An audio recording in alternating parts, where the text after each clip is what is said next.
ఈరోజు ఈ పథకాలన్నీ ఎగ్గొట్టేసి ప్రజల్లో వచ్చేటటువంటి వ్యతిరేకని ఎదుర్కోలేక ఈ పథకాల మీద మాట్లాడేటటువంటి ప్రతి ఒక్క గొంతుని నొక్కేయాలనేటటువంటి ఆలోచనతోటి ఒక నియంత పోకడ, ఒక నిర్బంధ ప్రభుత్వాన్ని కొనసాగిస్తూ యువకుల మీద విపరీతమైనటువంటి ధోరణిలో కేసులు పెడుతున్నారు.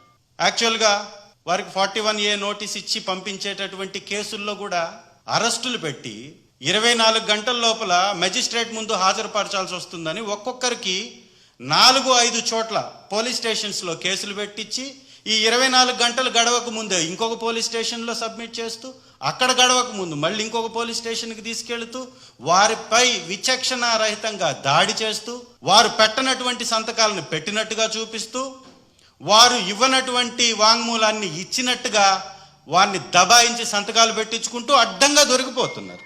దొరికిపోతూ కూడా వారు మళ్ళీ కూడా దబాయించేటటువంటి ప్రయత్నం చేస్తూ ఉన్నారు. నిజంగా ఏంటయ్యా ఈ దబాయించే ప్రయత్నం అనేది ఒక్కసారి కానీ మనం చూస్తే, శాసనసభ సాక్షిగా నేను అడిగినటువంటి ఒక ప్రశ్నకి, శాసనసభలో నేను అడిగినటువంటి ఒక ప్రశ్నకి శాసనసభ సాక్షిగా కూటమి ప్రభుత్వం ఇచ్చినటువంటి సమాధానంలోనే వీరు ఎంత దుర్మార్గపు పరిపాలన కొనసాగిస్తున్నారో, కూటమి ఏ విధంగా ఫెయిల్యూర్ అయిందో ఈ యొక్క అఘాయిత్యాలని ఆపటంలో వారి సమాధానంలోనే స్పష్టంగా కనపడుతున్నటువంటి డేటా ఇది. మేము అడిగాం, మాకు వచ్చినటువంటి అవకాశాన్ని బట్టి ఒక ప్రశ్న అడిగాం. ఈ రాష్ట్రంలో ఆడబిడ్డలపై జరుగుతున్నటువంటి మానభంగాలపై, అఘాయిత్యాలపై, హత్యలపై, దాడులపై ఎన్ని కేసులు నమోదయ్యాయి ఈ రాష్ట్ర వ్యాప్తంగా మీ యొక్క 6 నెలల పరిపాలన కాలంలో అని అడిగితే వారి మాటల్లో వారు ఇచ్చినటువంటి సమాధానం ఇది, ఈ డేటా.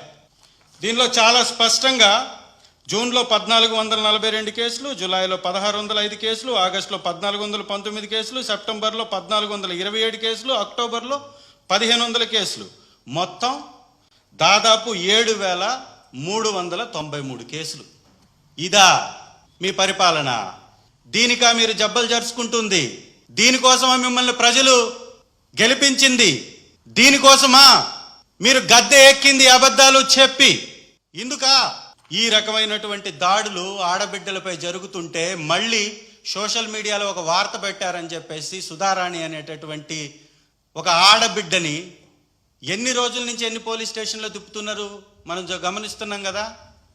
చాతగాని అసమర్థ పరిపాలన వలన ఇన్ని కేసులు నమోదయ్యాయనేది స్పష్టంగా వారి యొక్క మాటల్లోనే అర్థమవుతుంది మనకి. మేము అడిగినటువంటి ప్రశ్నకి వారు ఇచ్చినటువంటి సమాధానంలోనే స్పష్టంగా అర్థమవుతుంది.